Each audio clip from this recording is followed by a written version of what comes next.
Muy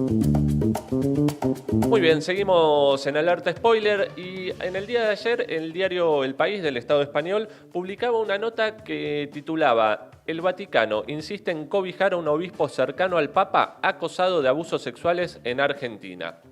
La nota esta se hace referencia a Gustavo Sancheta, él es exobispo de Orán, de la provincia de Salta.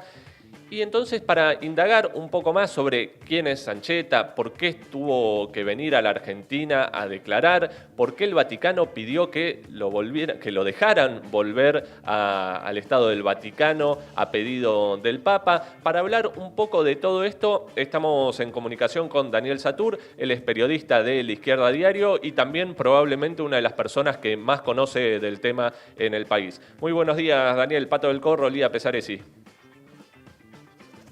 Pato, Lía, ¿cómo están? Un Bien. saludo para ustedes. Un saludo. Bueno, muchas gracias por atendernos. Y te queríamos preguntar por este tema, supongo habrás visto la nota, vos venís siguiendo el tema en profundidad en La Izquierda Diario, pueden encontrar mucha información ahí. Pero bueno, queríamos saber qué es lo que pasó, quién es este Sancheta, cómo es la historia. Bueno, a ver, hablar de abusos sexuales en la iglesia, ya hay casos para tirar para arriba en todo el mundo, no vamos a ahondar en esta cuestión.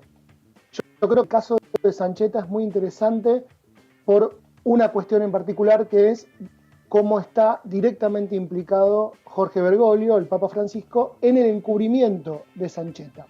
En un encubrimiento que no es por esta cuestión, por este caso en par, sino que viene de muchos años atrás. Si se quiere, el primero que habló de Sancheta públicamente a nivel periodístico fue Horacio Berbisky. Él en julio de 2013 se produce, recordemos, ¿no? En julio de 2013 Bergoglio ya hacía 3 meses que era papa. Era un poder, el poder supremo en la Iglesia Católica. En ese momento, en julio, Sancheta estaba en Quilmes, en el obispado de Quilmes. En ese momento hay un montón de denuncias que saltan contra Sancheta, que no son solo por crímenes sexuales, sino también tiene que ver sobre todo con cuestiones económicas. Parece que a Sancheta le gusta mucho meter la mano en la lata y a cada lugar que va. ¿Qué combo? Paradójicamente, qué combo, pero además paradójicamente lo que hoy se discute es por qué Sancheta está ocupando un lugar estratégico en el Vaticano, que es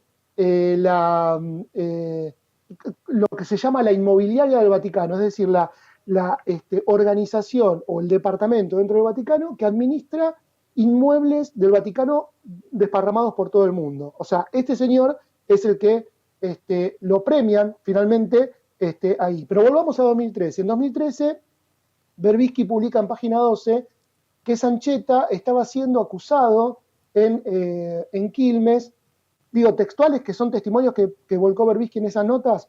No es un pastor con olor a oveja, sino con olor a... Es un hijo de puta y un degenerado, lamentablemente no puedo denunciarlo, decía un testimonio anónimo. Dice que hubo otro testimonio, decía, unos en el seminario, de alguna manera él era el que sometía a algunos chicos.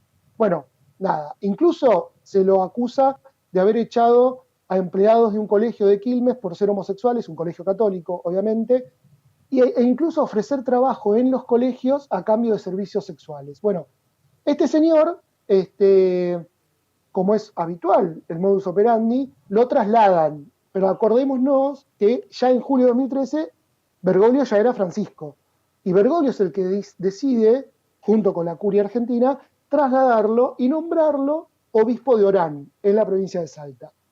Ahí Sancheta crea una institución nueva, un seminario, una abadía, y empieza a reclutar seminaristas. Bueno, comete abusos sexuales contra seminaristas, por una cuestión de edad, no es abuso de menores, pero los abusos son los abusos, presiones y demás. También mete la mano en la lata, o por lo menos es acusado de eso. Y sucede un hecho muy interesante. Durante 4 años y medio, el tipo hace lo que quiere en Orán.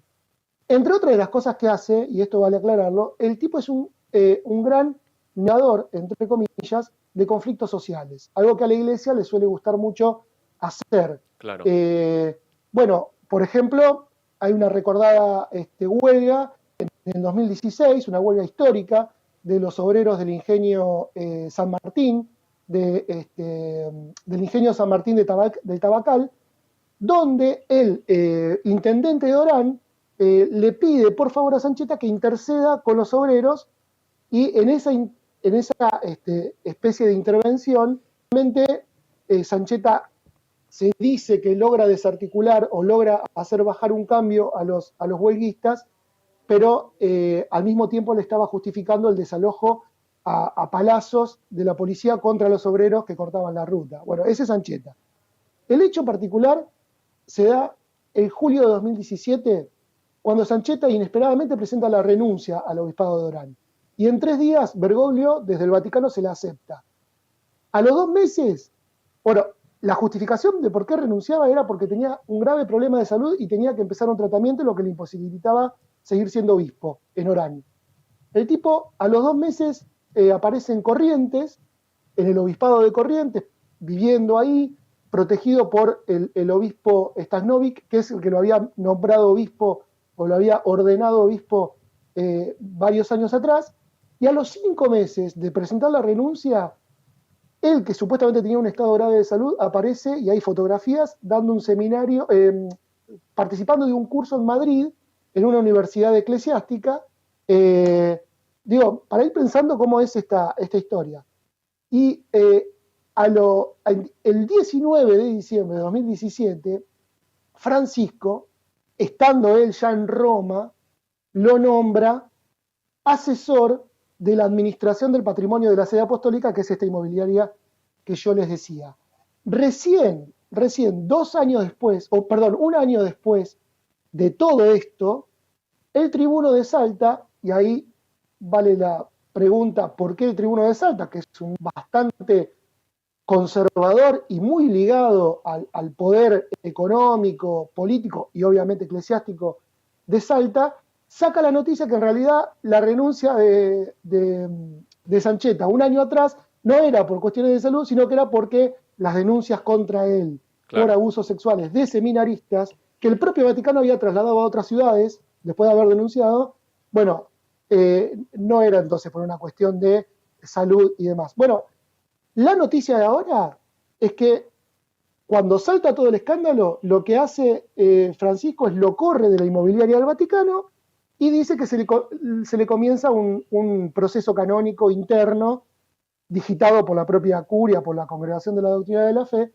pero la noticia de ahora es que después de pasado todo este tiempo y sin avanzar ese proceso canónico, ni tampoco la causa penal que está en Salta, que eso si quieren podemos hablar también, pero hay una causa penal en Salta contra él, ahora lo vuelve a poner en el mismo lugar de la inmobiliaria como si no hubiera pasado nada. De hecho, corregime Daniel si estoy equivocado, Sancheta tuvo que regresar al país para dar testimonio, se pedía que le retengan el pasaporte para que no pueda volver y el Vaticano escribió diciendo no, queremos que lo regresen al Vaticano, digamos, que necesitamos que vuelva.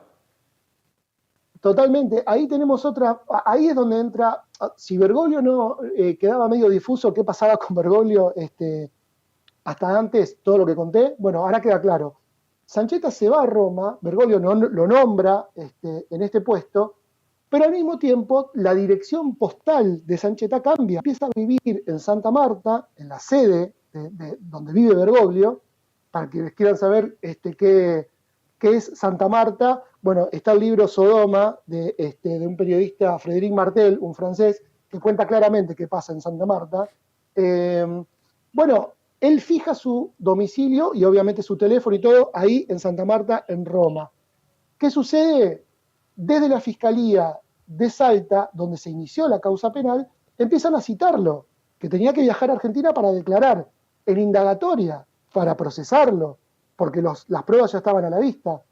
El tipo nunca respondió ningún correo electrónico, ningún llamado telefónico, y justamente la fiscal de Salta, esto está todo relatado en la Izquierda Diario, no lo hemos relatado de los hechos, la fiscal de Salta le pide al juez de la causa que lo declare en rebeldía, porque el tipo no aparecía.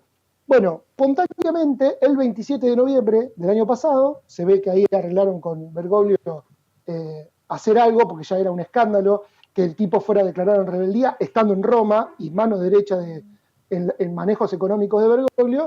El tipo se presenta voluntariamente en Salta, viaja desde Roma a Salta, se presenta en el juzgado y va acompañado de su abogado, que se llama Javier Belda Iniesta, que es un abogado, no es particular, sino puesto por el Vaticano para defenderlo. La causa está abierta, en el medio de la pandemia hay obviamente un letargo en ese sentido.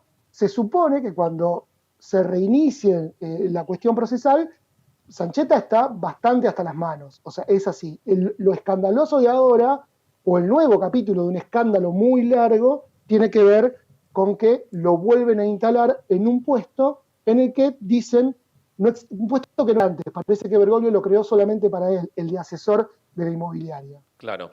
A ver, Daniel, le vamos ligando algunas cosas. Están las denuncias de abuso, algo muy común, también el encubrimiento. Esto se liga también a cuestiones muy importantes que marcabas vos, que es el rol de la Iglesia en general como mediador, entre comillas, pero siempre buscando hacer un rol a favor del Estado, de las patronales en los conflictos, ligado al problema económico, de estafa, de la mano en la lata, como decías vos, y el puesto de inmobiliaria, digamos, ahí en el Vaticano, de gerente de la inmobiliaria del Vaticano, no es un dato menor porque la Iglesia, acá en Argentina incluso lo podemos ver claro, tiene un manejo de territorios, de terrenos, de inmuebles espectacular. Acá en la Ciudad de Buenos Aires, lo sé, me ha tocado en la legislatura porteña ver cómo se le votaba, incluso que le daban terrenos que eran de escuelas públicas y se las daban a las iglesias.